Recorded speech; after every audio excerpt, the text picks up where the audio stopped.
So what's up? It's Alan Iverson and welcome to another video. So today I'm gonna talk about the summary of chapter 2, which is configuring a network operating system. So chapter 2 objectives. So upon completion of this chapter, you will be able to explain the purpose of the Cisco IOS, explain how to access and navigate Cisco IOS to configure network devices, describe the command structure of the Cisco IOS software, configure the host names on a Cisco IOS device using CLI, use Cisco IOS commands to limit access to device configurations, use Cisco IOS commands to save the running configuration, explain how devices communicate across network media, configure a host device with an IP address, verify connectivity between two end devices. So chapter 2. It composed of 2.0, 2.1, 2.2, and 2.3 and 2.4. It's introduction, IS bootcamp, getting basic, addressing the schemes, and the last is the summary. So chapter 2.1, iOS bootcamp. So operating systems, all network equipment depend on operating systems. The operating system on home routers is usually called firmware. Cisco IOS collection is a collection of network operating system used in Cisco devices. So these are the operating systems. These illustrations illustrates how operating system in a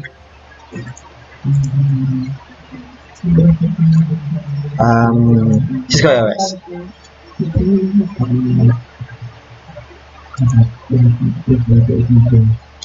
So the purpose of OS is PC operating systems, Windows 8 or OS X perform technical functions that enable use of a mouse, view output, enter text. Switch or router iOS provides options to configure interfaces, enable routing and switching functions. All networking devices come with a default iOS, possible to upgrade the iOS version or feature set. In this course, primary focus on Cisco iOS release. So the Cisco IOS stored in Flash. So these are major functions all performed or enabled by Cisco routers and switches. Security, routing, and QoS, so addressing, managing resources, and interface. So console access method. Most common method to access CLI is by console or telnet or SSH and the AUX port. So console port is device accessible even if no networking services have been configured. It out of band. Need a special console cable. Telnet, SSH, and AUX access methods. Telnet is method for remotely accessing the CLI over a network. The secure shell or SSH remote login similar to Telnet but utilize more security, stronger password authentication. So AUX port is a out-of-band connection, uses telephone line. So terminal emulation programs. Software available for connecting to a network device is PuTTY, TeraTerm, Secure CRT, Hyperterminal, OS X Terminal. So this is the Cisco iOS modes of operation. iOS mode hierarchical structure. So as you can see, these are the different commands. So the primary models are the user exec mode that allows only limited number of basic monitoring commands and is often referred as view only mode. So the privileged exec mode by default allows all monitoring commands as well as execution of configuration and management commands. So global configuration mode and sub modes. So this is the after the privileged exec modes, we have the global configuration mode and the other configuration sub modes. So navigating between iOS modes. When you this is as you can see here is the user exec mode. When you type enable, you will be able to access privileged exec mode. And when you type disable, you will go back to user exec mode. So when you enable, you will be at um, privilege exec mode, and then when you type configure terminal, you will be a global exec mode.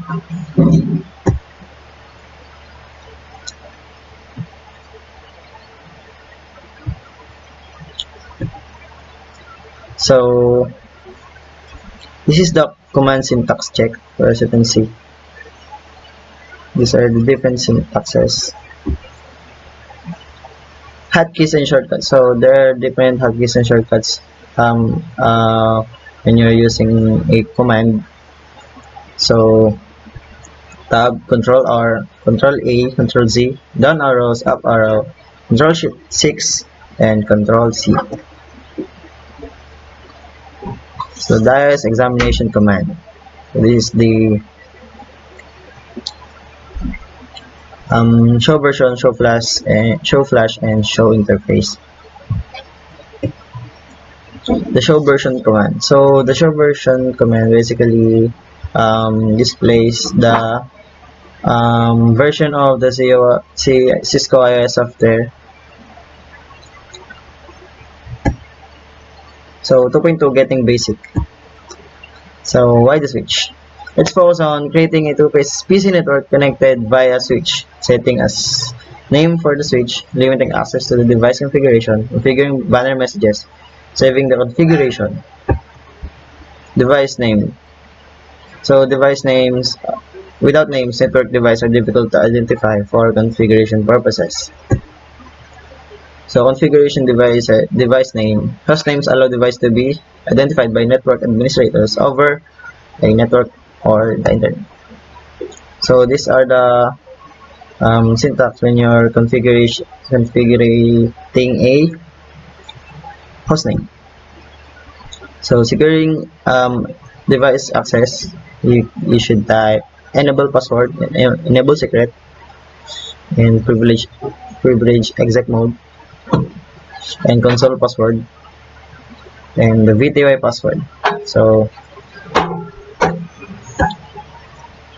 securing privilege exec access mode. So use the enable secret command in order to enable password command. Enable secret command provides greater security because the password is encrypted. Securing user exec access. So these are the example the lines that you have, the commands that you are going to enter when you are securing the user exec mode. So encrypting password display. So when you're encrypting your password, you should type service password encryption. So it prevents passwords from showing up as in plain text when viewing the configuration. So the banner message is important part of legal process in the event that someone is prosecuted for breaking into a device. So this is the banner message. This says this is a secure system, authorized access on configuration files. So when you're about to view the configuration files, you should enter the command or syntax show running config. Capturing text. So addressing schemes. IP addressing of devices. Each end devices on the network must be configured with an IP address. The structure of an IPv4 address is called dotted decimal. So IP address displayed in decimal notation with 4 decimal numbers between 0 and 255. Within the IP address, a subnet mask is also necessary. IP address can be assigned to both physical ports and virtual interfaces. So interfaces and ports. Network communication depend on end user device interfaces, networking device interfaces, and the cables that connect them. So as you can see, these are the different media that we are using. It has different features and benefits. These are different network media. Configuring a switch virtual interface. IP address, subnet mask, interface, VLAN 1, IP address, no shutdown. So, when you're configuring a switch virtual interface, you have these syntaxes to configure the switch virtual interface.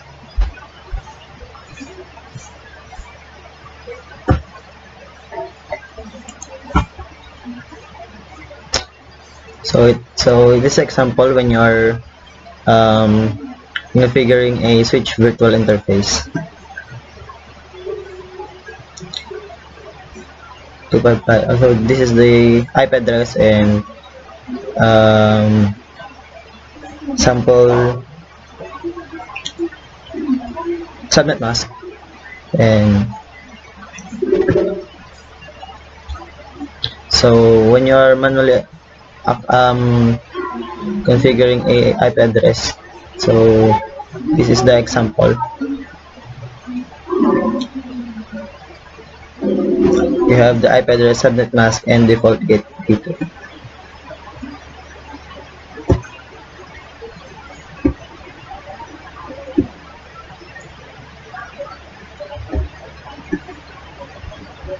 So for the summary of chapter 2, Cisco IOS, the technician can enter commands to configure or program the device to perform various network functions, and services are generally accessed during command line interface (CLI), which is accessed by either console port, the AUX port, or through Telnet or SSH.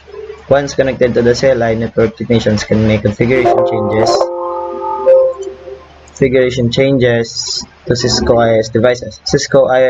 iOS is designed as a model operating system, which means a network technician must navigate through various hierarchical modes of iOS. Cisco IOS routers and switches support a similar model operating system, support the similar command structures, and support many of the same commands. In addition, both devices have identical initial configuration steps when implementing them in a network.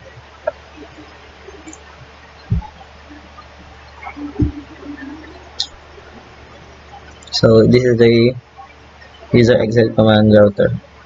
Show, enable, etc.